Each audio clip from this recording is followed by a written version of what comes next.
Sous le soleil brûlant du Sahel, un avant-poste inattendu émerge à Galguli. Le paradoxe est frappant. Un territoire à reconquérir, mais un poste déjà opérationnel. Ce projet, dirigé par Ibrahim Traoré, symbolise bien plus qu'une simple installation militaire. Il incarne une tentative de redéfinir la souveraineté du Burkina Faso. À travers ce geste, le pays se réinvente, redonnant espoir aux régions périphériques longtemps oubliées. Mais la question persiste. Ce modèle peut-il vraiment instaurer une stabilité durable ou n'est-il qu'une lueur passagère dans l'obscurité? À Galguli, chaque chiffre, chaque mouvement devient un indice crucial. Quelle est la véritable portée de ce projet? Ibrahim Traoré, dans une déclaration audacieuse, a promis de récupérer 30% du territoire du Burkina Faso d'ici 2025. Ce n'est pas simplement une reconquête militaire, mais un projet de refondation. L'objectif est de reconstruire l'État à partir des zones périphériques, en installant des infrastructures essentielles, telles que des postes frontières biométriques et des systèmes d'énergie solaire. Cette promesse porte un risque considérable. Si le modèle échoue, la fracture entre l'État et ses citoyens pourrait s'aggraver, ouvrant la voie à l'extrémisme et à l'instabilité. Mais si la stratégie réussit, elle pourrait représenter un tournant pour tout le Sahel. Galgouli, en tant que premier projet pilote, devient ainsi un test de la viabilité d'un modèle de gouvernance où l'État n'est pas simplement une force militaire, mais un fournisseur de services de base et de sécurité. Traoré mise sur l'idée que la véritable souveraineté réside dans la capacité de l'État à répondre aux besoins quotidiens de ses citoyens, là où la présence militaire seule n'a pas suffi. En quelques mois, Galguli a évolué d'un poste frontière isolé en un symbole de résilience. Pourtant, avant cette transformation, les frontières du Burkina Faso étaient des lignes abstraites sur des cartes souvent ignorées par ceux qui y vivaient. À l'ouverture du poste solaire de Galgouli, des chiffres ont immédiatement circulé. 74 000 passages transfrontaliers en un mois et près de 2 millions de déplacés internes. Ces chiffres ne sont pas simplement des données statistiques, mais une manifestation tangible d'un pays en reconstruction. Dans cette zone reculée, Ibrahim Traoré a introduit une approche innovante, une infrastructure sécurisée alimentée par des panneaux solaires, combinée à un système de gestion biométrique qui permet de suivre les mouvements de la population. Cette initiative dépasse le cadre militaire traditionnel. Elle réinvente la notion même de souveraineté en liant la sécurité à la dignité humaine. La lumière solaire ne se contente pas d'éclairer les installations. Elle éclaire également la voie vers un avenir où l'État est non seulement une autorité, mais un partenaire concret et fiable pour ses citoyens. Cependant, ce projet n'a pas été accueilli sans résistance. Les trafiquants et les groupes armés ont vu en Galgoli une menace directe à leurs activités. Pourtant, les images diffusées par les médias locaux montrant des citoyens utilisant des services administratifs modernes ont fait tomber certaines barrières. La mise en place des scanners biométriques et des bases de données a permis de valider l'existence d'une présence étatique tangible. Ces premières étapes vers la reconstruction sont essentielles pour établir la confiance entre l'État et ses citoyens. La modernité s'intègre lentement mais sûrement dans un environnement marqué par des décennies de négligence. Bernadette Cambire, une mère de 4 enfants, est l'une des premières à avoir vu l'impact direct du poste frontière de Galguli.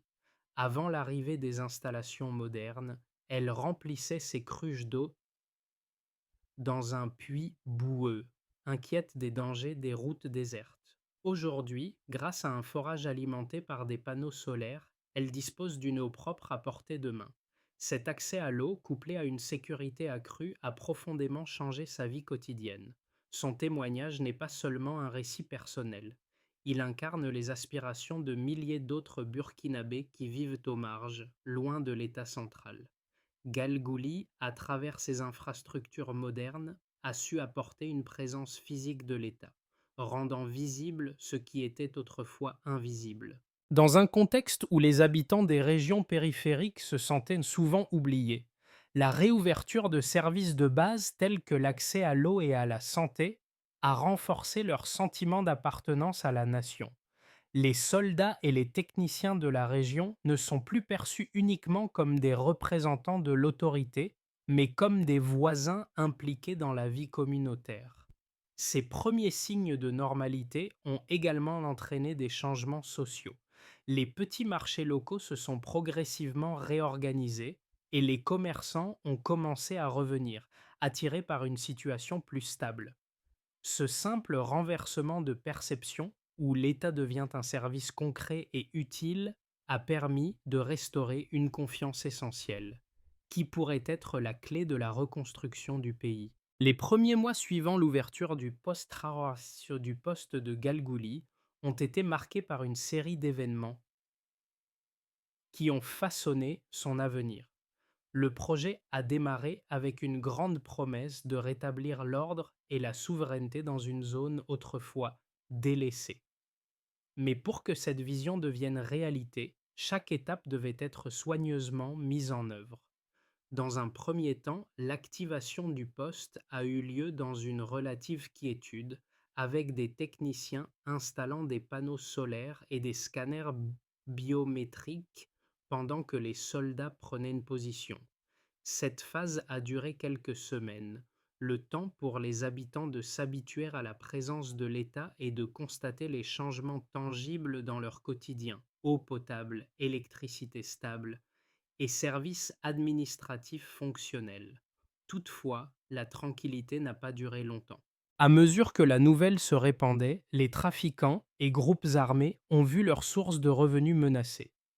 Très vite, des rapports de mouvements suspects et de complots visant à détruire les infrastructures ont été signalés. Le gouvernement burkinabé a réagi en renforçant discrètement la sécurité, tout en maintenant une stratégie de transparence vis-à-vis des habitants et des journalistes. Des caméras ont été déployées pour montrer au monde entier les progrès réalisés à Galguli, mettant en lumière des scènes de citoyens utilisant les services du poste, de l'eau potable puisée dans les forages et de la sécurité renforcée. Ces actions ont permis de démontrer que la souveraineté n'était plus une abstraction, mais une réalité tangible. Pourtant, la bataille pour légitimer ce modèle n'était qu'à ses débuts. Les premières attaques contre les installations n'ont fait que renforcer la détermination de Traoré et de son équipe. Au lieu de reculer, ils ont redoublé d'efforts, prouvant que chaque projet était conçu non seulement pour restaurer la présence de l'État, mais pour la rendre significative et durable. Cette série d'événements a consolidé la position du Burkina Faso dans la région et a affirmé son engagement à défendre sa souveraineté de manière inédite, à travers la confiance et la fonctionnalité, non par la seule force brute. Les chiffres issus du projet Galgouli illustrent l'impact concret de cette initiative sur la stabilité du Burkina Faso. Avant 2023, près de 30% du territoire burkinabé échappait au contrôle effectif de l'État, en grande partie à cause de l'instabilité dans le nord et l'est. Cependant, depuis l'activation du poste de Galguli, les autorités ont constaté un regain de souveraineté sur 6% de ce territoire, soit environ 4000 km². Ce chiffre, bien qu'apparaissant modeste à première vue, représente une avancée majeure. En effet, chaque kilomètre regagné correspond à des centaines de familles réintégrées dans les registres civils, des taxes collectées, des écoles réouvertes et une meilleure traçabilité des mouvements de la population. Le suivi en temps réel des flux transfrontaliers a révélé des informations cruciales pour anticiper les risques de trafic illégal. En juillet 2023, plus de 64 000 passages ont été enregistrés à Galguli, dont près de la moitié étaient des entrées légales, une donnée qui prouve que la frontière, autrefois un lieu de passage informel et risqué, est devenu un point de contrôle réglementé et sécurisé. De plus, la présence de l'État à travers ce poste frontière a permis de créer plus de 120 emplois directs, allant des gardes aux techniciens en passant par les administrateurs. Ces emplois ont non seulement renforcé la sécurité locale, mais ont également stimulé l'économie locale. Les villages voisins ont bénéficié d'un approvisionnement constant en eau potable, réduisant de près de 40% les maladies liées à l'eau selon les statistiques du ministère de la Santé. Les petites entreprises, en particulier dans le secteur des marchés locaux, ont enregistré une augmentation de 25% de leur chiffre d'affaires. Ces données chiffrées témoignent de l'impact tangible de ce modèle. Ils vont au-delà des simples chiffres de sécurité pour illustrer une transformation économique et sociale. Pour Ibrahim Traoré, ces résultats sont essentiels pour prouver que la sécurité, lorsqu'elle est associée à des services de base comme l'eau, l'électricité et l'éducation, peut avoir un effet profond et durable sur la stabilité nationale. Ce modèle n'est pas seulement une preuve de concept pour Galguli, mais un modèle à répliquer pour l'ensemble du pays et potentiellement pour d'autres régions du Sahel. Le modèle Galguli, bien qu'efficace, n'est pas sans ses détracteurs. Parmi les critiques les plus acerbes, certains observateurs internationaux craignent que ce projet ne transforme le Burkina Faso en un état de surveillance excessive, trop dépendant de la technologie étrangère. Les outils biométriques utilisés dans le cadre du projet, bien que destinés à sécuriser les frontières, suscitent des inquiétudes concernant leur utilisation à des fins de contrôle social. Selon ces critiques, la collecte de données personnelles pourrait évoluer en un système de surveillance où les citoyens seraient constamment scrutés. Cependant, les partisans de Traoré rétorquent que le poste de Galguli n'est pas un simple projet de contrôle, mais un symbole de souveraineté et de dignité. À leurs yeux, la technologie n'est pas un moyen de domination, mais un levier de développement local. Pour les autorités burkinabées, la souveraineté numérique doit être construite localement et non déléguée à des puissances étrangères.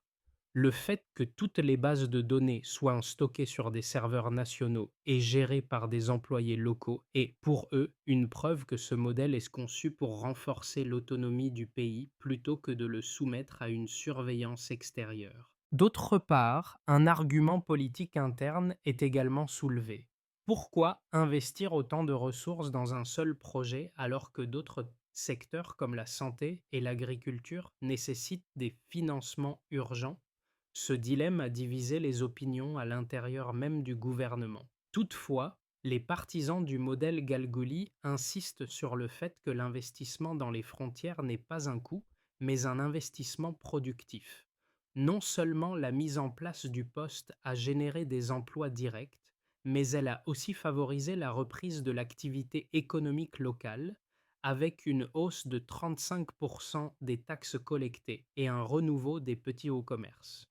En fin de compte, ce projet n'est pas seulement une question d'infrastructure physique, mais aussi un modèle socio-économique qui lève les barrières de la pauvreté et du contrôle indirect. La réussite de Galguli dépendra de sa capacité à répondre à ces critiques tout en consolidant les preuves de son efficacité. À mi-parcours, la réussite du projet Galguli semble incontestable.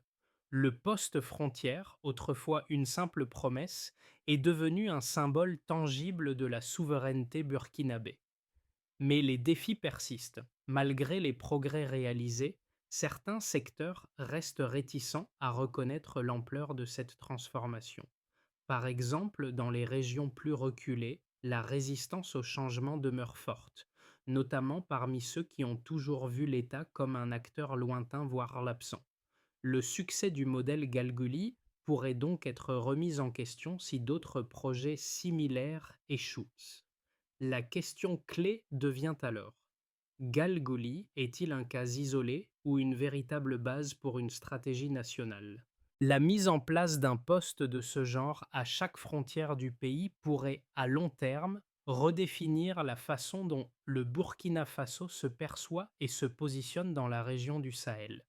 En connectant les frontières entre elles, Ibrahim Traoré souhaite prouver qu'une souveraineté moderne peut émerger, non pas par la force militaire, mais par des infrastructures concrètes qui apportent des bénéfices immédiats à la population.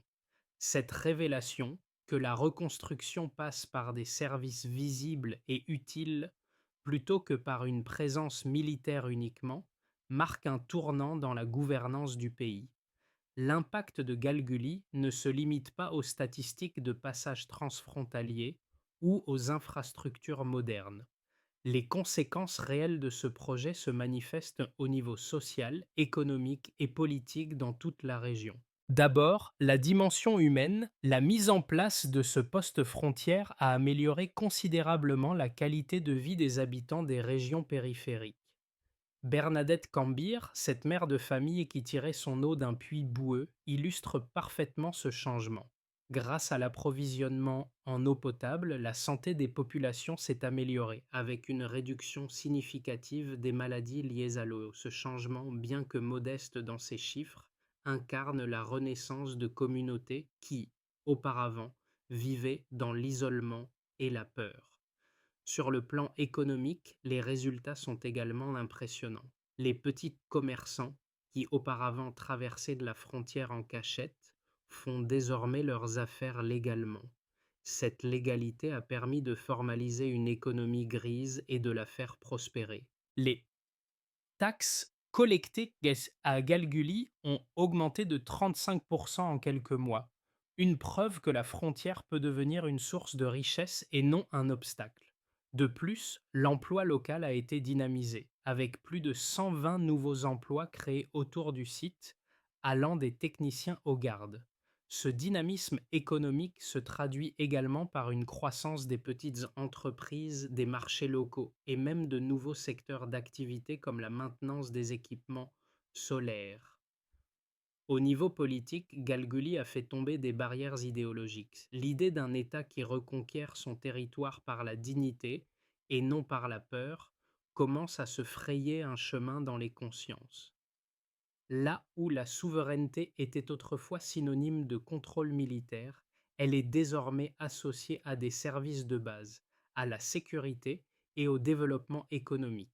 Cette approche a permis de restaurer la confiance des citoyens envers leur gouvernement, qui n'est plus perçu comme un pouvoir lointain mais comme un acteur impliqué dans le quotidien des populations.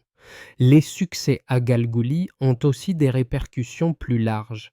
Les pays voisins, comme le Ghana et la Côte d'Ivoire, saluent cette avancée et certains observateurs de la communauté internationale commencent à voir le Burkina Faso sous un jour nouveau. Le projet Galguli devient ainsi une référence non seulement pour le Burkina Faso, mais aussi pour toute la région du Sahel.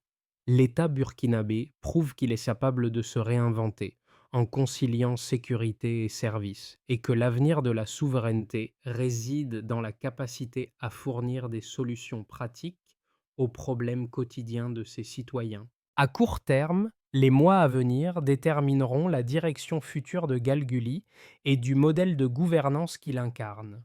Trois scénarios distincts se profilent à l'horizon, chacun ayant des implications profondes sur l'avenir du Burkina Faso et du Sahel. Scénario de base.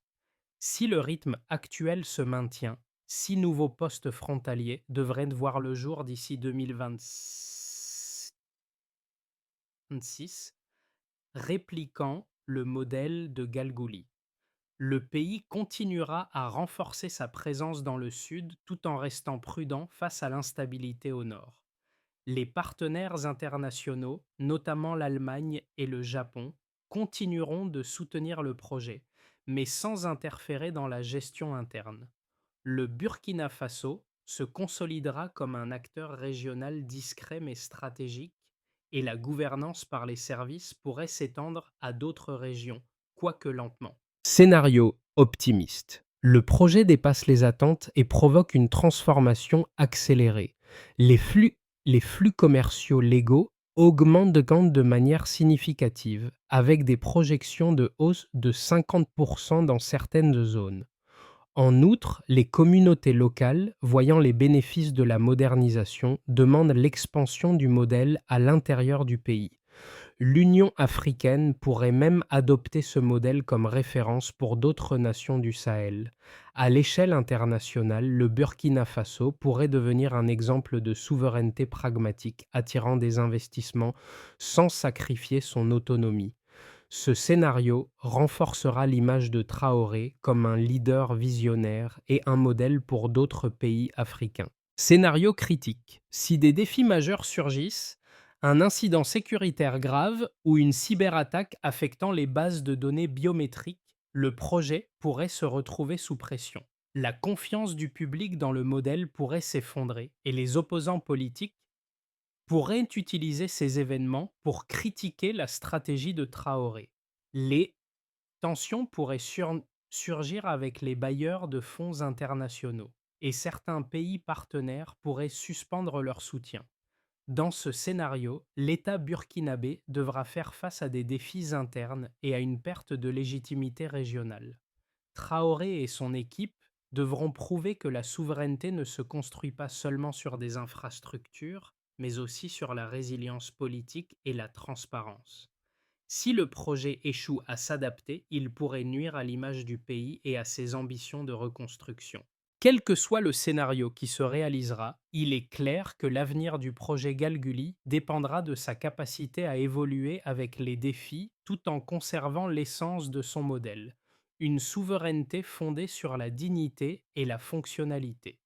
Le projet Galguli va au-delà des frontières du Burkina Faso. Il touche des groupes sociaux et des individus dans toute la région du Sahel ainsi que dans le reste du continent. Pour les jeunes, ce projet représente un espoir tangible. Là où les milices recrutent en raison du manque d'opportunités, la création d'emplois locaux dans les postes frontières est une alternative crédible. Galgouli offre aux jeunes un rôle actif dans la reconstruction de leur pays, leur donnant non seulement un emploi, mais aussi un sens de l'appartenance à un projet national. Les écoles et les formations professionnelles liées à ces projets pourraient également permettre de détourner une partie de la jeunesse des groupes extrémistes qui prospèrent là où l'État est absent. Pour les femmes, Galguli est une bouffée d'air frais. L'accès à l'eau potable, la réduction des violences liées à l'isolement et une meilleure sécurité sur les routes transforment leur vie au quotidien. Elles peuvent désormais vaquer à leurs occupations sans la constante peur des attaques, ce qui leur permet de participer activement à la vie économique et sociale. Enfin, pour les entrepreneurs, ce modèle est un terrain fertile. L'augmentation de l'activité commerciale, la création de marchés et le retour des commerçants du Ghana voisin signalent une économie en pleine relance. Les petites entreprises bénéficient d'un environnement plus stable et plus prévisible, ce qui facilite les échanges et la croissance. Ce changement économique tangible, qui découle directement de l'amélioration de la sécurité, est peut-être le plus grand atout du projet. En fin de compte, Galguli devient une expérience à grande échelle d'une souveraineté qui répond aux besoins fondamentaux des citoyens. Ce modèle, bien que spécifique à une frontière, porte des leçons universelles. La véritable stabilité naît de l'implication active des citoyens dans les processus de gouvernance et du lien entre sécurité et qualité de vie. Pour garantir la durabilité du modèle Galguli et son extension à l'échelle nationale, Ibrahim Traoré a validé un plan en 5 étapes cruciales. La première étape consiste à cartographier les marges. Chaque frontière du Burkina Faso sera classée en fonction de critères tels que la sécurité, la densité de population et la connectivité. Cette cartographie permettra de prioriser les zones à fort potentiel de stabilisation rapide afin d'allouer les ressources efficacement. La deuxième étape repose sur la formation des acteurs locaux. Plutôt que de faire appel à des équipes étrangères, le gouvernement mise sur la création d'un corps d'agents frontaliers communautaires. Ces agents seront formés sur place en gestion numérique et en droit humanitaire, renforçant ainsi l'autonomie et la capacité des communautés locales à gérer leurs propres frontières. La troisième étape est la construction en double usage. Chaque nouveau poste de frontière sera conçu pour combiner des fonctions sécuritaires et civiles. Un système de contrôle biométrique associé à un forage d'eau, Naziao, une base de données reliée à un mini-centre de santé. Cette approche permettra de lier directement la sécurité à l'amélioration de la qualité de vie des citoyens. La quatrième étape vise à garantir la transparence. Un audit trimestriel sera réalisé par des organismes indépendants, comme l'Organisation internationale pour les migrations, et les résultats seront publiés en ligne et débattus sur les radios locales. Ce processus assurera que les populations puissent suivre les progrès et participer au contrôle du projet. Enfin, la dernière étape consiste à étendre le modèle par capillarité. D'ici 2025, 12 nouveaux postes frontières devraient être créés, mais le véritable objectif est de connecter ces postes entre eux pour former un réseau cohérent d'observation et de services publics capable de prévenir les crises plutôt que d'y répondre. Ce plan stratégique, axé sur la solidarité, la transparence et la fonctionnalité, constitue la base d'une souveraineté moderne, capable de répondre aux défis du Sahel. Galgouli, autrefois simple point de passage dans une région dévastée par l'insécurité, est aujourd'hui devenu le symbole d'une nouvelle ère pour le Burkina Faso. Là où régnait la poussière, la peur et l'incertitude, la lumière des panneaux solaires éclaire désormais les visages des habitants, leur offrant à la fois de l'eau potable, de la sécurité et un espoir renouvelé. Bernadette Cambir, en remplissant ses cruches à partir d'un forage alimenté par l'énergie solaire, incarne cette transformation silencieuse mais profonde. Ces mots résonnent comme un témoignage vivant de ce que la souveraineté peut apporter de concret. Il nous apporte la lumière, l'eau et la paix. Pour Ibrahim Traoré, ce n'est pas un discours politique qui compte, mais des résultats tangibles sur le terrain. Chaque sourire, chaque filière d'eau claire, chaque pas vers une vie plus sûre est une victoire de l'État sur l'abandon. À Galguli, l'idée qu'un État peut être une présence vécue et non simplement un pouvoir lointain se concrétise dans les gestes quotidiens des citoyens. Ce projet, bien que local, a des répercussions plus vastes, redéfinissant la notion de souveraineté. Traoré a réussi à prouver que l'avenir du Burkina Faso réside dans sa capacité à réconcilier ses citoyens avec l'État, à redéfinir sa place dans le Sahel et à offrir un modèle de gouvernance plus proche et plus humain. L'histoire de Galguli est loin d'être terminée. Ce n'est ni une fin en soi, ni un modèle figé, mais une expérience qui continue de se réécrire au fur et à mesure que le Burkina Faso réinvente son avenir. Ibrahim Traoré a montré que la véritable souveraineté ne réside pas seulement dans la force militaire, mais dans la capacité de l'État à répondre aux besoins réels de ses citoyens, à leur fournir une vie plus digne, plus sûre et plus connectée. Ce modèle, né dans un petit poste frontière, pourrait bien être le prototype d'une nouvelle approche de la gouvernance en Afrique. Et si cette expérience de Galguli pouvait inspirer d'autres pays du Sahel à emprunter cette voie à Tévédié. Si l'avenir de l'Afrique se redéfinissait à travers des projets locaux qui apportent une véritable valeur ajoutée à la vie des populations, la question reste ouverte. Pour le Burkina Faso, l'histoire est en marche et chaque étape de cette reconstruction, chaque poste frontière pourrait devenir un phare pour l'ensemble du continent. Le changement ne se fait pas en un jour, mais à travers des actions concrètes. Le modèle de Galguli nous invite à repenser ce qu'un État peut vraiment offrir à ses citoyens.